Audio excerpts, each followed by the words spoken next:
All right, back again. Continuing on with our repairs on the '01 Yamaha Kodiak here. One thing that's been plaguing this machine for a couple years now is charging system problems. I think I'm on my third voltage regulator. Pretty easy to change and pretty cheap, but if I've blown three, then there's probably a more significant issue, and changing the last time didn't fix the problem at all. I did discover a burnt wire, replaced the wire, replaced the plug that goes into the voltage regulator, and it still isn't charging at all. So I'm getting sick of having to boost this thing every time the kids or whatever want to take it for a drive. If you are interested, the voltage regulator, real easy change. 2 bolts and a plug, and it's located down under here. Alright, so you don't even got to pull the back wheel off to get that out. And they're more often than not, that's your problem if you are having a charging system. Obviously go through the regular checks. Your ground wires, clean your battery terminals, check your battery, that sort of thing. But at about a quarter of the price of even changing the battery, more often than not, these are the problem. And they're mounted in a real nasty spot between the back wheels underneath, so it's going to get covered in mud and get water in it. You never know. Just check them before you go spending too much money. Okay, so in this case, the voltage regulator isn't fixing the problem anymore. So we noticed the last couple of weeks that there was a weird sound coming from the left side of the engine, and that's where the stator is on these things. All right, but it isn't that bad of a job. I have done them before on these. So you don't got to pull the motors out, but you do have to pull off basically the left side. Alright, so the biggest challenge for me is getting the camera and lighting set up so you can actually see what I'm doing here. Okay, so pulling off the plastic's not a big deal. You should know how to do this because this is where you put your oil in and check your oil. If you don't know how to pull that cover off, then we're really in the hurt locker here. Okay, plastic shroud. And the pull starter, 8 millimeters and 10 millimeters, nothing to that. Hardest thing here is not losing your darn bolts.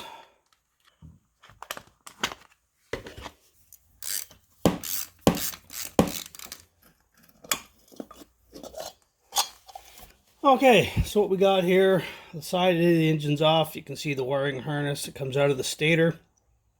Okay, your stator is located right under here. So this side of the engine housing has to come off. Alright, that includes your water pump, inlet and outlet lines, and the rest of your pull start assembly here, the bolt that screws into the crankshaft. To make matters easier, so I can get in here, I'm going to pull the step off. I can leave the fenders on, but getting rid of this will just give me a lot more access to what I'm working on. Okay, you can see this machine gets a lot of use.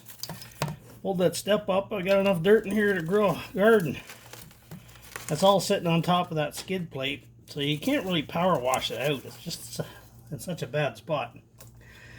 But anyways, I'm sure everybody's got a machine just like that somewhere. Next thing we're going to do is drain a coolant. That's your water pump right in here. You could just go crazy and pull the hose off and let it go everywhere. But if you want to do it neatly, just take out the drain bolt, which is that one right there. And of course, be ready for a spill. Ah! Damn it, making a mess of this. Oh well. Best laid plans of mice and men. I think I got more on me than I got in the bucket. Well, we got about a half a liter. The rest went on the floor. I have to clean that up before the doggies get out here. Alright, it's going to continue to trickle for a while, but we've got it drained enough to carry on what we're doing. Okay, so this being the lowest point, there's almost certainly going to be some antifreeze in that. Last time I did this, it was not nearly as messy. Let's see if we can't improve on our previous fiasco. A little better.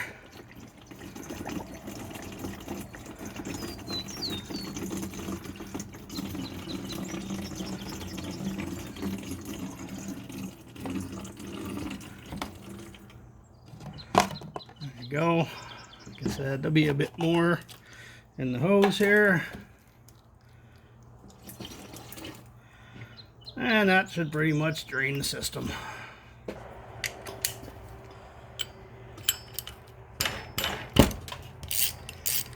Okay, so for the Kickstarter there, you can see all I did was hit it a little bit. If you got an impact or whatever, it'll usually spin right out.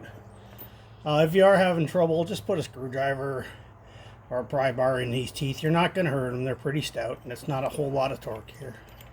And not that I need the leverage, but it's more of the right tool for the job. Alright, that's all there is there. Nothing to it. Okay, so the cooling pipe has to come out. You can leave it in, but that means you'll have some trouble with this bolt here. For the sake of taking that out, it's an Allen head. Okay, so it looks to be, I think, a 5mm Allen head here for the cooling pipe. Okay, it's a little tricky because there's a rubber seal on it. See, there's a little rubber O-ring. And you don't even got to fully take it apart. Just get it up and out of your way. You can take it off. It's up to you, but just make sure you don't lose the rubber seal. And if it's in bad shape, replace it. Alright, now just a series of 8mm bolts, and they're, for the most part, the same length. Like there's a few shorties, like this one up on top. It's not really something you're gonna screw up most likely, but you can usually just tell by looking at them which one goes where. Okay, you can see all the bolts are out around the case. You can leave the water pump on. You just have to take the pipe here off. Alright, and that's only to get access to these two bolts here, which are kind of in behind it. You can technically leave that pipe on if you were so inclined, but then you got to use a wrench on here. It's just easier to get it out of the way. Now, there's all it is to the side. And, yeah. Well, I can see why we had a charging problem now. There's our wires going to our stator. And here's our stator.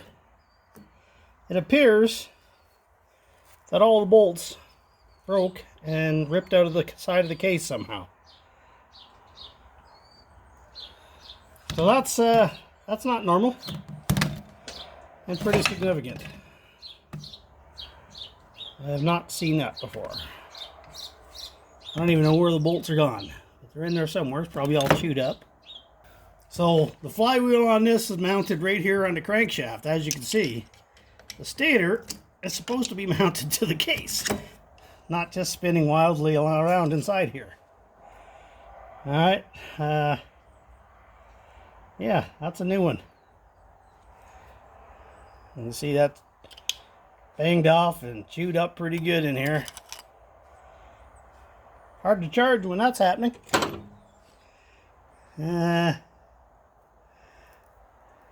I see some washers and such in here and the head of an old bolt. Now remember, it's a big magnet, so anything that goes in there is going to basically stay. And centrifugal force is just going to push it to the outside. So I suspect what happened maybe is one of the bolts broke off, the bolt heads perhaps, and jammed in there and just helped the other ones go. I'll have to clean this up. There's quite a bit of crap and corruption in here. As you can see, that's not supposed to be like that. So a lesson to be learned: when someone says, hey, the four-wheeler's making a weird noise, don't just discount it. Not that it would have made any difference, because by the time that noise was occurring, it was already busted. So a lot of wires and bits from the old stator are in here. We'll see. The flywheel's a pretty durable thing. I'm sure it'll be fine. And there's one of our bolts.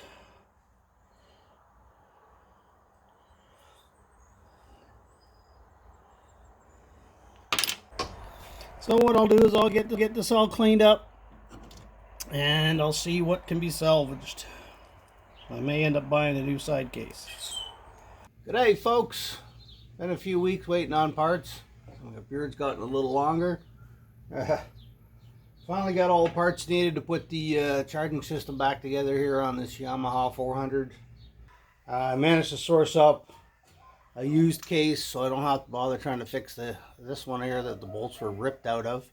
Other than that, the case wasn't too bad, but you know, if I'm gonna do it, I'm gonna try to do it right. And I managed to get one used. It just took a while with the whole COVID shipping nightmare.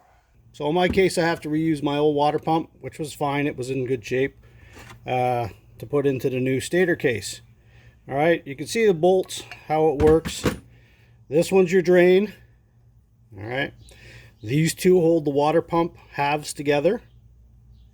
And all you have here is a rubber O-ring, and that's obviously your drive for your water pump impeller. And then these two bolts are what hold it to the case.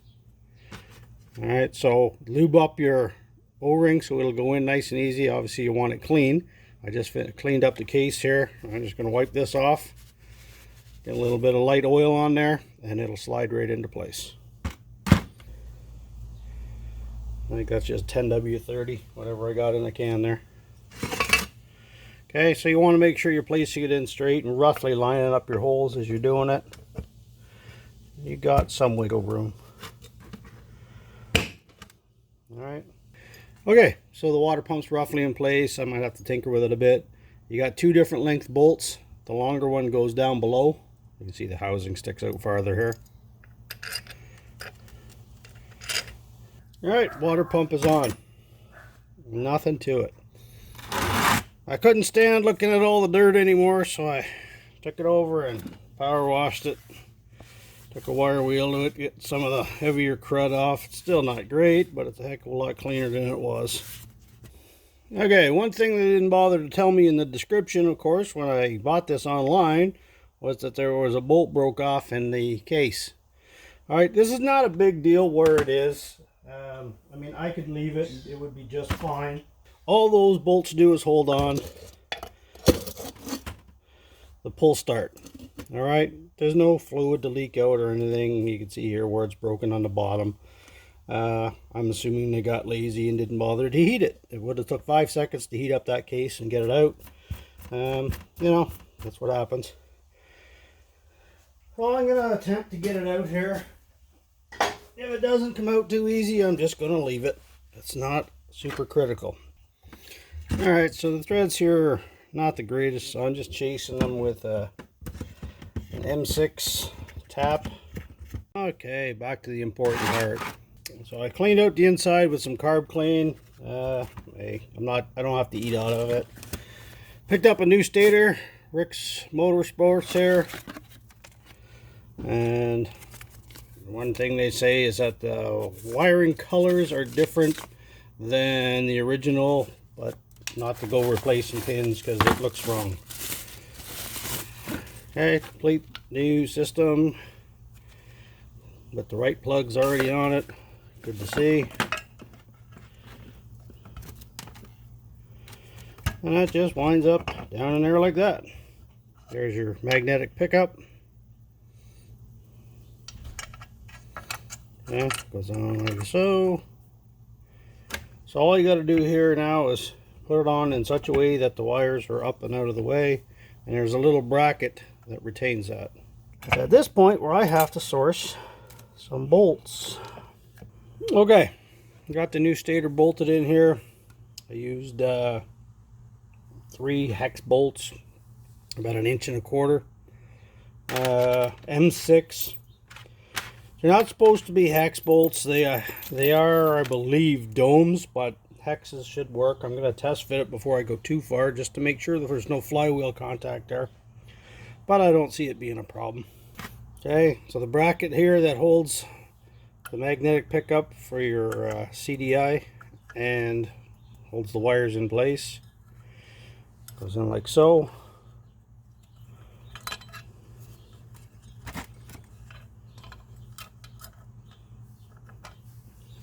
And 2 small Allen head bolts. So provided those bolts don't rip out like the old one did, we should have a charging system again. It'd be a miracle. I definitely don't know if that's a common problem with these or not, but I figure after 19 years and it didn't do it,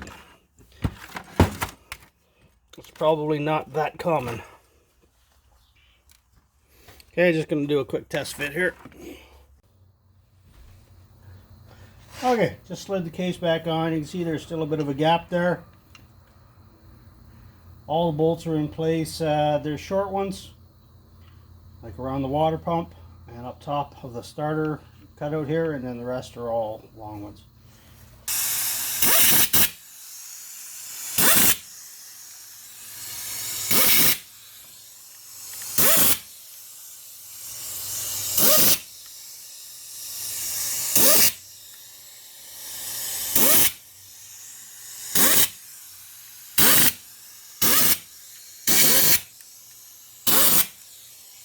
Anytime you get a rubber O-ring, a little bit of oil is always helpful.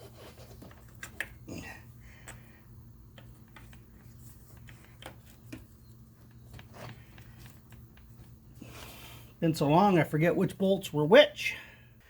Okay, so you got some cable ties there that hold the wiring harness in place. And again, this harness is just a little bit different than the factory one. The way it routes is a little tighter. They don't put as much wire on as the factory one. Okay, pull starter just goes on. And remember, we had that one messed up bolt, so we're just hoping it threads in all the way. Okay, with that, stator is now changed. A heck of a lot bigger job than I thought it was going to be when I took it apart. But that's usually the case with these things. Once you start pulling them apart, you find broken bolts and stripped housings and cracks and breaks, and you know, it's a recreational vehicle and it's driven hard, so these things happen. Hopefully that was helped somebody out there. If not, give me a thumbs down. if you liked it, like, comment, and subscribe, and we'll get on to the next one.